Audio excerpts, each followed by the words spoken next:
three speakers from WAFLA today. We've got Rick Anderson, Patricia Taylor, and Dan Fazio. And they'll be talking on a variety of issues on labor, and I'll let them take that away.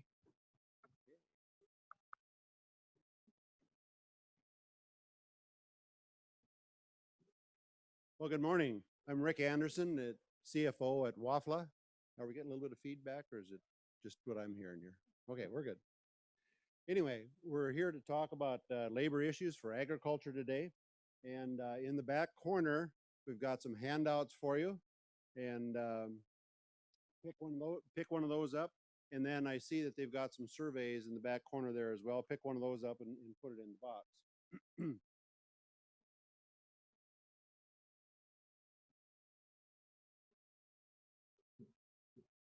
I'd like to introduce Patricia Taylor here, and Dan Fazio is in the back corner, and both of them will be speaking here very shortly.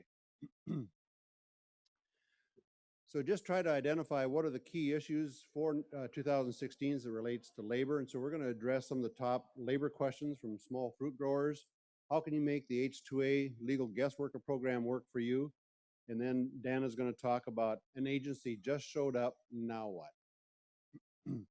So who is WAFLA? We're the premier HR association for the Pacific Northwest, specializing in agriculture. We've got over 700 members in Washington, Oregon, Idaho, California, and I should add on here Nevada as well. We provide several products and services. HR Answers is one of our keynote items, in that if you have a question about HR as it relates to agriculture, we've got click on our website and send us a question that you've got, and one of our staff will respond to you within a day or two, depending on the urgency of the question. Then we've got a variety of products and services. Stop by our booth and take a look, and we'll talk a little bit about those this morning as well. And we are the largest H-2A provider on the West Coast. Last year, we ended up helping growers across the state, well, several states, with about 10,000 workers, and the demand continues to grow because of the labor situation, which we're going to talk about too. So this is a picture of one of the buses that we use to bring in workers from typically from Mexico, and primarily Mexico because of the transportation part of it. And so you might see this bus traveling around the state. So we started out as Washington Farm Labor Association a few years ago, but since we've expanded due to the demand into several other states, as I mentioned, we went through the process and officially changed our name to WAFLA. Kind of like Google, what does it stand for? It just stands for WAFLA right now. And we are the Labor Association for Agriculture. We'll talk a little bit about some specific labor issues that we're looking at for 2016. And those are piece rate, rest rate pay, and we'll get a little bit more detail on that. We're going to talk about some of the rule changes for temporary worker housing. We're going to talk a little bit, very briefly, about the Affordable Care Act. We're going to address the living wage movement, and we're also going to talk about the labor shortage. For the piece rate for rest rates, the Washington Supreme Court made law with the ruling on July 16, 2015. And this addresses how you're supposed to pay your workers who are working on a piece rate basis for their rest break time.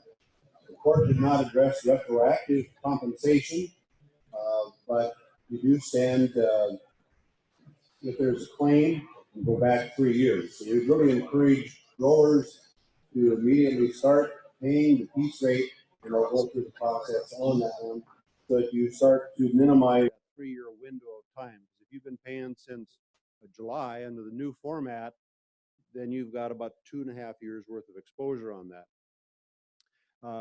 Washington Labor and Industries, who handles the wage and hour part within the state, recently released their guidance, and that fact sheet is available on their website.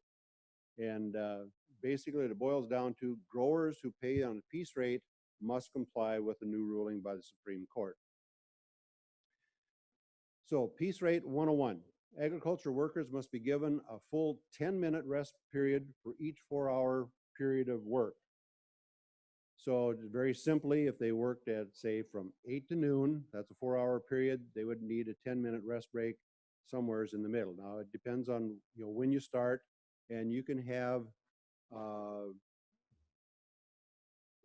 you can't combine rest breaks and meal periods, by the way. You must pay the piece rate as separate compensation for rest periods at the regular rate of pay. Now, this is a new term that came out because of the Supreme Court, and the regular rate of pay must be the larger of minimum wage or the piece rate earnings computation. And so you take a look at the total active hours of work, and that does not include the break time. That's the time spent picking on piece rate or working on piece rate, whatever they might be doing. Could be planting, they could be harvesting, or whatever your tasks are. So to compute the amount owed for the rest periods, the working rate of pay equals the total piece rate earnings divided by the total active hours, those hours that they're working on piece rate. So the regular rate of pay, as I mentioned, is the larger of minimum wage or the working rate of pay. And you compute the minimum wage makeup pay if the regular rate is below the minimum wage. And so for the state of Washington, it's $9.47 right now. You may establish a minimum wage on your farm at, say, $10 an hour, or if you happen to be using the H-2A program, the adverse effective wage rate, or the AWER, is $12.42. So whatever that minimum wage is what you have to work from. So you take that regular rate that you've calculated times the rest break time, and that gives you the amount that's owed for the rest breaks. So the total pay that you're going to be giving to your worker is the minimum wage makeup pay if it applies, any rest break pay at the regular rate, any piece rate earnings, and that's the total pay. And so we'll go through a calculation on that. So here's a calculator that we put together at WAFLA to help you out. And as you can see on here, you can just enter in, and this is a spreadsheet. You enter in the worker's name, any ID that you might have, and for the pay period. Now, L&I recommends that you calculate this on a weekly basis. You can do it on a daily basis, excuse me. Calculate it on a daily basis or on a weekly basis, and most prefer to go the weekly route. Now, if you happen to be paying every 2 weeks, you would need to calculate each week separately, and then you can add each week together for what you pay them on that biweekly payroll that you have. So you enter in the total earnings from piece rate for that pay period, and again, that could be by the day or for the week, but you add in your piece rate earnings, and then you've got the total hours. So this worker happened to work 60 hours in that week, basically 10-hour days, 6 days a week. Time spent on rest periods was 2 hours. So if you took 10 minutes twice a day, 20 minutes times 6 days, 120 minutes, 2 hours, and you'd enter that in, and then we know we're going to drive off, in this case, $9.47, which is the state minimum wage. The working hours, then you took those 60 hours that they put in, you subtract the 2 hours that they spent on rest break, and then divide that into their piece rate, which was $631 in this case here. You can see we had $631. Divide those 58 hours into that, it comes out to $10.88. So this is above the minimum wage, which we were using at $9.47, so no makeup pay is required. The regular rate of pay then is $10.88. The amount of the rest break pay is $21.76. $10.88 times the 2 hours that they had on rest breaks. And the piece rate earnings is $631. You add those together, and this worker then would be entitled to $652.76.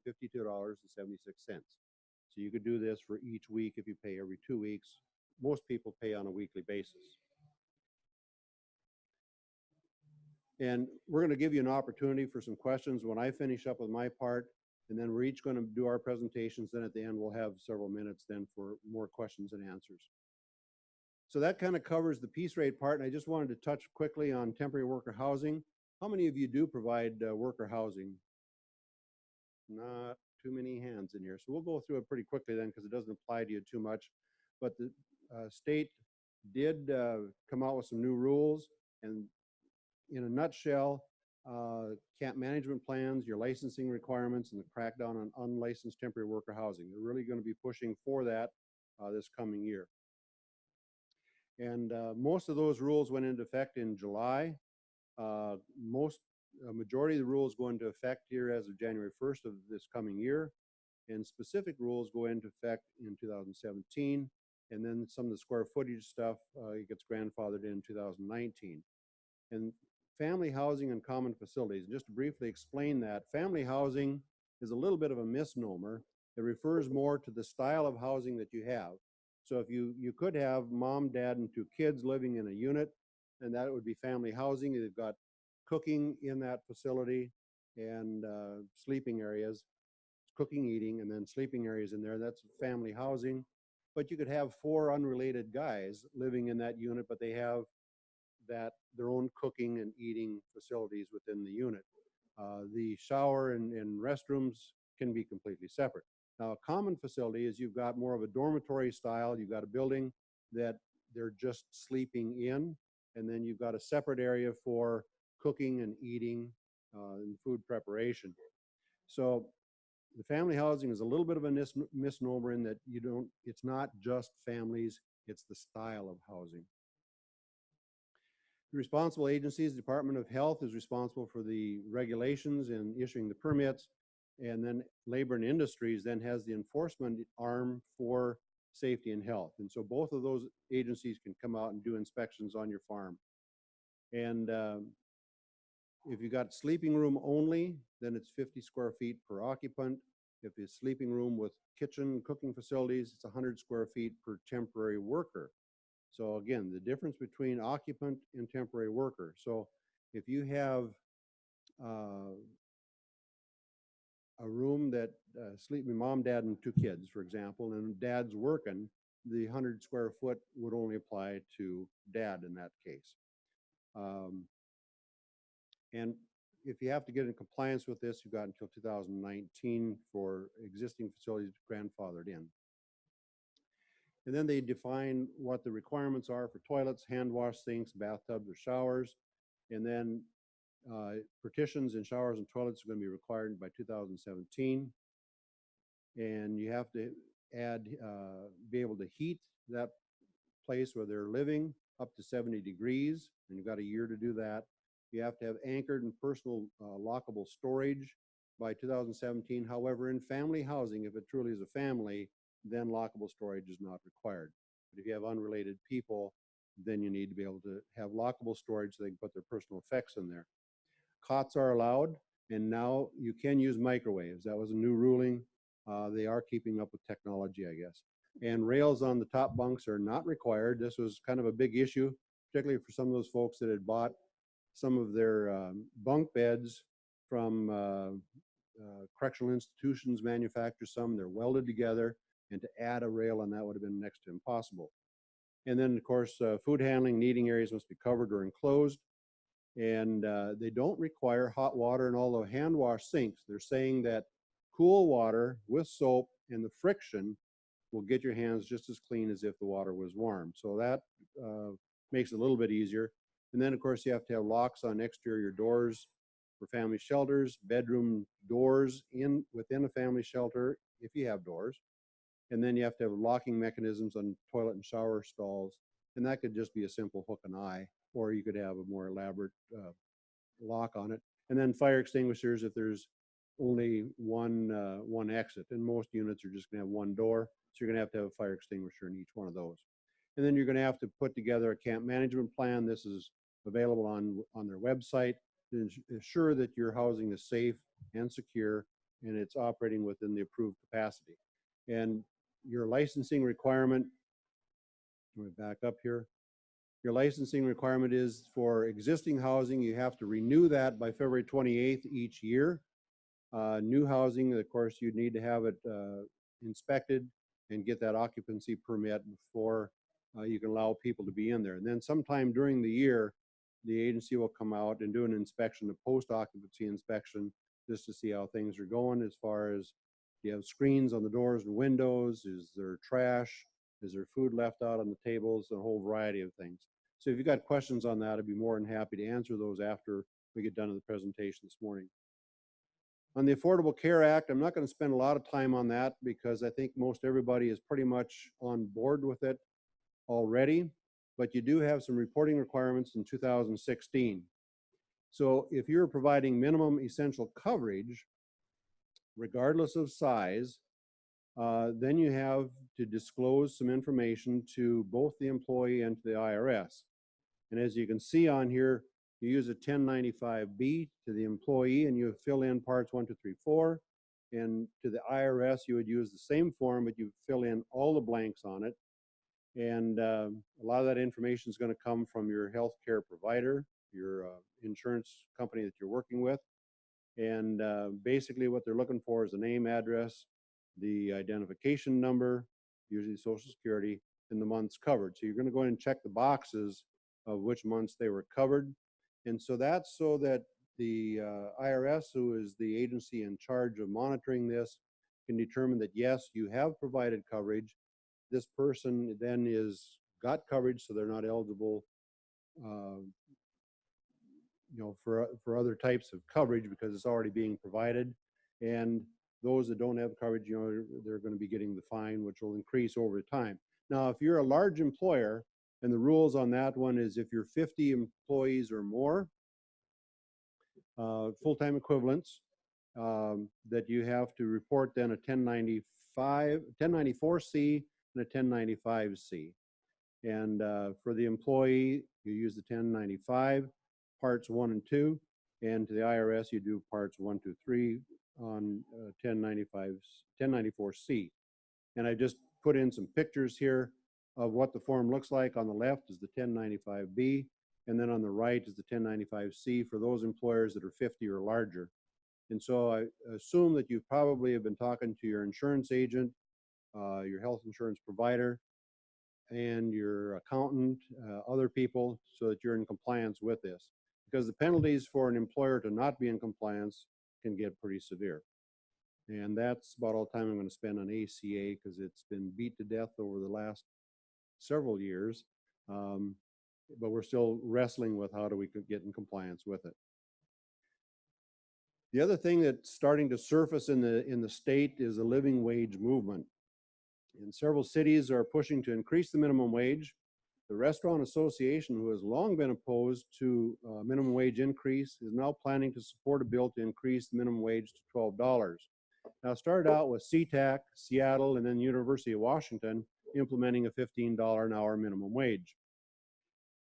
As far as the introduced legislation on there, the goal is to allow a tip credit and a training wage. A lot of the restaurants in those municipalities that or cities that have instituted this have gone away with the tips, and because you're paying the $15, and there's kind of a movement underfoot on that one, partly because if they don't allow tips, then it all has to be reported as wages, is $15 an hour. So a lot of the tips probably go unreported, particularly if they're cash tips. And so now the government then would get a bigger slice of the pie. The unions have been promoting this because unions are exempt from, so far, unions are exempt from the minimum wage requirements. And so they're pushing then to increase their union membership. Part of this legislation would prevent jurisdictions from implementing their own minimum wage. So you've got this checkerboard all across the state of every city got a different rate. And part of it is so that they would rather negotiate a bill in the legislature rather than have an initiative run and then who knows what the outcome would be at that. And it may include a state directed minimum wage by county. So there would be some allowance for some of the areas such as Seattle, King County, other areas. Don't know if that's going to make it or not. I think the Senate probably would oppose it. So I'd be curious to find out what your thoughts are on that. Now, the benefits, in order to reap the benefit of a minimum wage like this, first of all, you have to have a job. If you don't have a job, it isn't going to do you any good. And we've got about 184,000 unemployed across the state. So the minimum wage increase isn't going to do them a whole lot of good, because if they can't get hired at $9.47, the likelihood of them getting hired at $15 is probably quite a bit less. We have been talking about a training wage for a number of years for agriculture, and we do have provision in there that kids under 16 can be paid at 85% if they're local. If they're migrant kids, then they're exempt from that. But you could pay at 85% of the minimum wage for kids. It's kind of a training wage. And we've talked about a training wage for a long time. It makes good sense because you got somebody that really doesn't have much skills or experience to start out at a lower wage, and as they accumulate that, then their wages can go up. So there's some good debate going on both sides of that coin on that one. The labor shortage. Agriculture continues to experience a labor shortage in every sector. We're looking at a real shortage for seasonal workers. That's probably the most acute one, because when it's time to harvest that crop, or start out across the state, it might be planting, it might be thinning, it could be pruning, or and then harvest, of course, is the big one when you reap the benefits of what you input all that money all year long for. But seasonal workers, and that's where there's been a tremendous demand for that. And Patricia is going to talk about that a little bit more in terms of a solution for it. But we're also seeing a shortage of qualified supervisors all across the state. And then we're also looking at skilled and technical areas, mechanics, agronomists, horticulturists, irrigators, applicators, just to find those people that have some of those skills and that knowledge so that they can go out there and perform that job the way it's supposed to be done is just getting real tough. That shortage is really be getting a lot more severe. We anticipate that E-Verify is coming. We don't know when. It might be a few years because the Congress hasn't been willing to deal with the immigration reform bill on there. But the borders have been tightened up. The workforce is aging out, and we're seeing fewer entrants into the workforce. So mom and dad may have worked in seasonal work in agriculture, but the children are not because they're getting education. There's other opportunities. And a factor that enters into this, of course, is going to be the legal status of the workers. And what Congress is going to do to address that, we don't know. But it's very, very likely that E-Verify is coming. So if we don't have some kind of status adjustment, it's going to put a real bind on agriculture and other industries. And then we have to have future flow for those workers that we have to be able to bring them in from other areas to fill the need that we have in our country. So we're pretty much on track here. So the labor shortage solutions, I'll talk a little bit about the law of supply and demand. So if you've got a shortage, have any of you experienced any kind of a shortage of labor? Yeah, see a few hands go up. It's fun, isn't it? So what can you do about it? Well, you start competing with wages and benefits. So you start offering a higher wage, adding a few more benefits. It could be housing vouchers, it could be transportation vouchers, you name it, trying to come up with some kind of an incentive for them to come work for you rather than to the neighbor down the road. And we're finding that a lot of these workers with, everybody's got a cell phone, they're texting. They may go into, we see this pretty often, into a cherry orchard, and they say, hey, there's better picking over here, and they all move. So you've got to be able to track those workers and to keep them there. So you have to get pretty competitive with your neighbors. And also when the supply is short, labor demands. And so they're asking for more. They're asking for higher wages. They're asking for more benefits. And again, it comes back to this good old law of supply and demand. And in some situations, we've seen it. You saw it in 2013 in Skagit County when we had activists stirring the pot down there. And we've seen little spikes all across the state here and there where the activists are getting involved in trying to get workers demanding more and supposedly going for the rights. Now, another solution could be a farm labor contractor, but oftentimes they're drawing from the same labor pool that you are. The only thing that they can offer is that they may have a longer season. So they may pick up somebody as part of their labor force, move them from this farm to that farm to that farm, and that worker can have a long work season. And the labor contractor then negotiates what the rate would be that he's going to pay those workers. And then, of course, that gets passed on to you as the employer. Then the other alternative is the legal guest worker program, and we're looking at the H-2A, the H-2B, and the EB-3 program. And with that, Patricia is going to talk more about the H-2A program. So I can take one or two questions right now, and then we're going to get Patricia up here. And then at the end, after Dan is done, then we'll open it up for more questions. So on the wage calculator that you did, so if they're doing piece rate and they're making above minimum wage on their piece rate, we don't have to pay them that extra 20 minutes every day? You have to take those 20 minutes and subtract that from the total hours that they put in. And like I said, we had, in this example, we had 60 hours, of which 2 hours in that week were spent as rest breaks.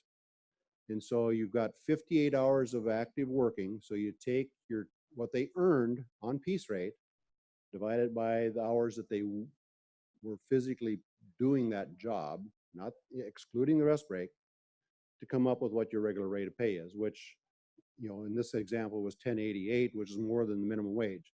So then you take those 2 hours and you multiply that times 1088. You can't use that back in. Yeah, so you'd take the piece rate, the 2 hours, which was $21 and some odd cents. You'd add those together to come up with your wage. No minimum wage makeup would be required in that case. Now, if they were earning less than $9.47, Okay, go ahead. Hold it. So, but we still, okay, I guess I didn't quite understand. So they made 1088 in 58 hours, right? Correct. So then I add 20, 21, 60, 76 Yep. onto it. Yep. Okay, so. Yeah. Yeah. So you got their piece rate earnings, the rest break earnings, and any minimum wage makeup pay. Those three is what you'd have to pay them. One more question, and then we'll get Patricia up here. Okay. Okay, Patricia. I have a question. Okay, Um, there we are. So if Whatcom County does raise the minimum wage to $12, do you think that would fix your labor shortage problem? Or if it even goes up to 15, would that normalize the amount of people who are applying to jobs in this county? The question was, if Whatcom County raised their minimum wage to $12 or $15, would that solve the labor shortage? I would say in a nutshell, no. We're finding that this thing is buzzing.